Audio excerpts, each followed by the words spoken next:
Hi guys, ఈ బందిల్ గోపాల్. ఇప్పుడు ఏంటంటే మనం మాట్లాడేది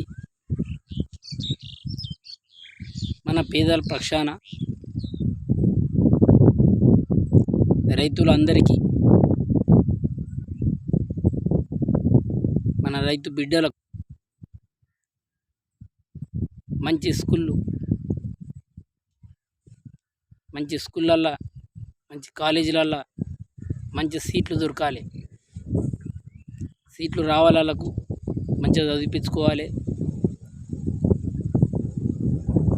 ఎక్కడ వచ్చినా సీటు మార్చుకోకుండా కొన్ని లక్షలు ఖర్చు అవుతాయి. కాబట్టి ఏ కాలేజీ అయినా సరే ఇమ్మీడియట్గా చేర్పించి మంచి చదువులు చదివించి మంచి ఉద్యోగస్తులు చేయాలి. వాళ్ళను చేసుకొని మనం ఎంత కష్టపడ్డామో మన పిల్లలు కష్టపడకూడదు. ఇప్పుడంతా మన కంప్యూటర్ టెక్నాలజీస్ వస్తున్నాయి, అంతా అమెరికా సిస్టమ్ అవుతుంది.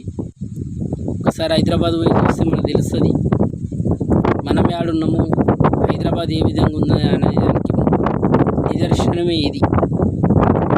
కావున మన హైదరాబాద్లో ఉన్న ఆటో సోదరులకు, ప్రతి ఒక్కరికి, మారన్న గారికి నేను బాగా తెలుసు. మా యూనియన్ లీడర్ మారన్న, మంచి క్లోజ్ మారన్న గారు.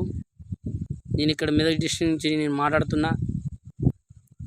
ఎంతోమంది ఆటో డ్రైవర్లు చనిపోవడం జరుగుతుంది. వాళ్ళు ఫీజులు కట్టలేక ఇల్లు కిరాయి వెళ్ళని పరిస్థితి, ఫైనాన్స్ మారవాడికి చక్రవడ్డీ కట్టలేని పరిస్థితి వాళ్ళది. ఎటనైనా దయచేసి వాళ్ళకి నెలకు 10,000 రూపాయలు అసిస్టెంట్గా చేయాలని కోరుకుంటున్నా అన్న. నేను పేద ఆటో నడిపిన కాబట్టి ఇప్పుడు ఆటో వదిలిపెట్టి గ్రామంలోకి వచ్చి వ్యవసాయం చేసుకొని బతుకుతున్నా. కాబట్టి మొన్నటిదాకా నాతో ఇట్లా ఆటో ఉండే, కాంగ్రెస్ రాగానే నేను ఆటో వదిలిపెట్టడం జరిగిందన్న. కావున ఆటో వాళ్ళకు ఎలాంటి ఫైనాన్స్ వాడు ఎలాంటి ఇబ్బంది పెట్టినా ఇమ్మీడియట్ యాక్షన్ తీసుకోవాలన్నాను. మీరు మారన్నా, మరే ఇంకా మీ ఉన్న పెద్దలు ప్రతి ఒక్కరు, ఆటో డ్రైవర్ ఎంత కష్టపడి ఎంత మంది చనిపోయిందండి మీకు తెలిసిన విషయమేగా, నేను కొత్త చెప్పాల్సిన అవసరం లేదు. కావున 3 పార్టీలకు ఓట్లు వేస్తున్నాం. మనం 3 పార్టీలకు ఓట్లు వేస్తున్నాం కాబట్టి 3 పార్టీలను కంపల్సరీ అడగవలసిన పరిస్థితి, కంపల్సరీ అడగాలి, నిలదీయాలి. 3 పార్టీలను వదిలిపెట్టేదే లేదు.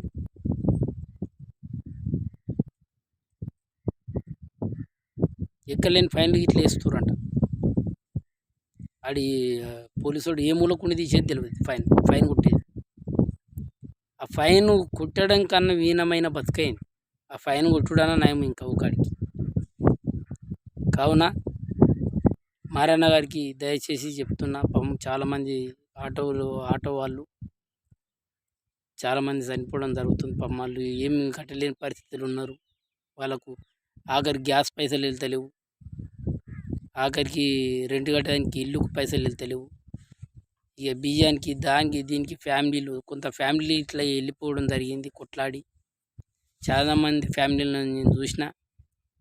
ఆటో డ్రైవర్గా చేసుకొని ఇంత మోసపడ్డా అని చెప్పి అన్నవాళ్ళు ఇట్లా ఉన్నారు.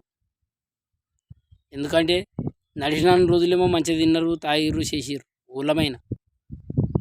నడవపోగానే ఆటో డ్రైవర్ వాల్యుయేషన్ ఎంత ఘోరమైంది. ఏదైనా కాదాలు ఏరుకొని బతికిందని న్యాయం కదా. ఇది హైదరాబాదు మొత్తం పోవాలి, హైదరాబాద్ లెవెల్లో పోవాలని. ఓకే, మీ గోపాల్ డన్.